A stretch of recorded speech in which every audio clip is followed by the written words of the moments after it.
जे घडलं ते अजिबात चांगलं नाही झालं. खरं तर प्रीतीताईने काहीच नाही केलंय. उगाच आत्या तिच्यावर चिडलाय. काहीही करून त्यांना समजायलाच हवं की त्यांचा गैरसमज झालाय. तर सुभद्रा काकूशी याबद्दल बोलायला हवं, पण आता लगेच तिकडे गेले तर प्रकरण तापलेलं असताना हाती काहीच लागणार नाही. उलट प्रीतीताईला या गोष्टीचा जास्त त्रास होईल.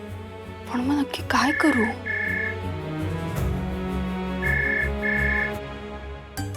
काय आहे तुझं? कशाला फोन केलाय? या फोनचा आहे ना शोध आहे ना यासाठी लागला होता की माणूस कितीही दूरवर असला ना तरी आरामात आणि हळू बोलू शकतो.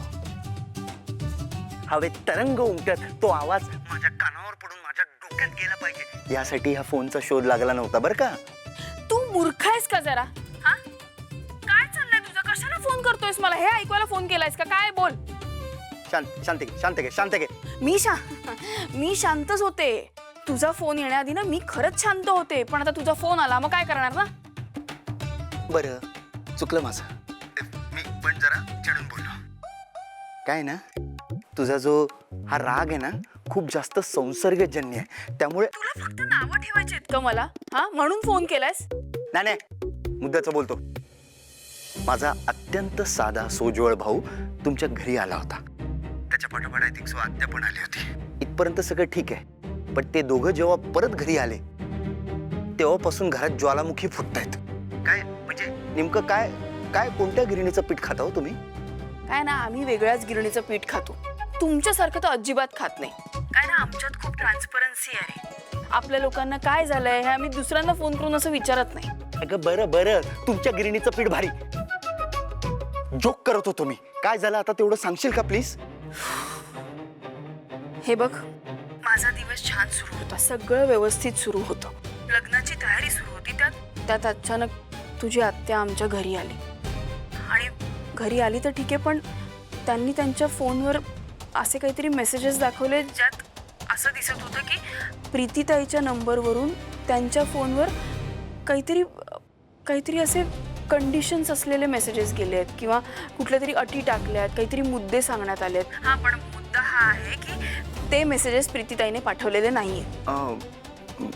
पण नाही म्हणजे आत्या जर म्हणते की प्रीती वहिनीच्या फोनवरून मेसेज आलाय म्हटल्यावर तो फोन प्रीती वहिनीच वापरत असणार आहे ना.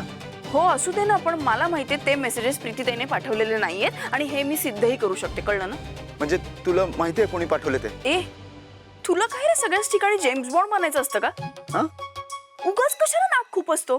मी जेवढी माहिती देते ना तुला तेवढी घे आणि गप्प बस. कळलं? जगातलं कुणीही हे केलं असेल, पण प्रीतीताईने हे केलेलं नाही याची मला खात्री आहे. कळलं? पण तुझ्या आत्याचा या कुठल्याही गोष्टीवर अजिबात विश्वास नाहीये आणि प्रीतीताईने काही चूक केलेली नसताना एवढी सगळी बोलणी खाते ती.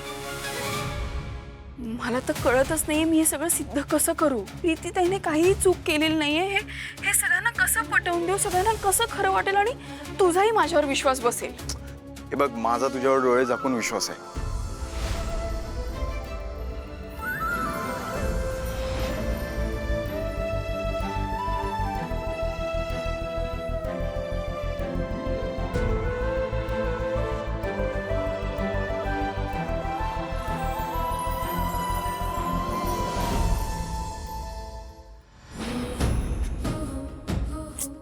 हा दीप आहे ना, किती दारुडा त्रास देणारा असला ना तरी पण प्रॉब्लेम तर सॉल्व्ह करतो. त्याच्याबद्दल ना अशी दोन मतं तयार होत आहेत. जे एक त्रास देणारा आणि एक सगळ्यांची मदत करणारा. डोक्यात एवढा गोंधळ चालू आहे ना की नेमका हा माणूस कसा आहे हेच कळत नाही मला. ताईचं लग्न जसजसं जवळ येत आहे तशा सगळ्या गोष्टी अवघड होत चालल्या आहेत. खूप प्रॉब्लेम्स येत आहेत. हे असंच जर चालू राहिलं ना तर ताई आणि जिजू मध्ये पण खूप गैरसमज होतील. सगळ्याच गोष्टी हाताबाहेर जातील. नाही, पण तसं जर होऊ द्यायचं नसेल ना तर मला त्या क्वार्टरची मदत घ्यावीच लागेल. नाही म्हणजे तो त्याच्या घरच्यांना, खास करून त्याच्या आत्याला समजावू शकतो, चांगलं मॅनेज करू शकतो. काय करू? मेसेज करून भेटायला बोलवू का? नाही नाही, नको नको नको.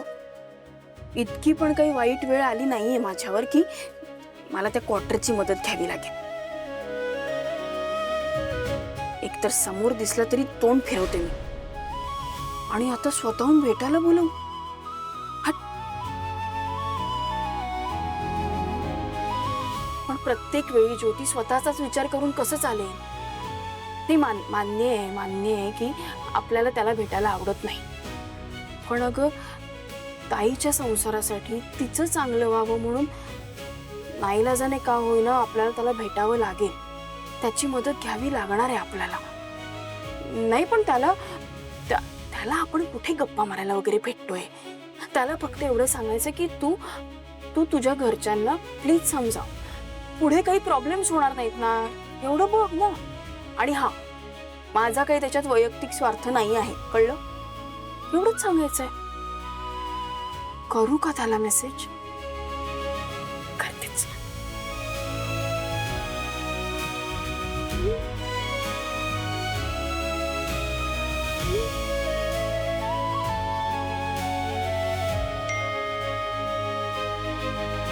ज्योती उद्या डिलीट? पण मला भेटायला बोलवलं आणि मेसेज डिलीट पण केला. बापरे, ज्योती काय करत होतीस हे? एकदा का या निमित्ताने तो क्वार्टर आपल्याला चिकटला ना तर पाठ नाही सोडायचा. नाही, लग्न तर व्यवस्थित पार पडेल. त्यासाठी आपण दुसरा काहीतरी ऑप्शन शोधूया. हा क्वार्टर नको, हा नको नकोच. ए मीटर, तुला काय मला भेटायची लाज वाटते काय?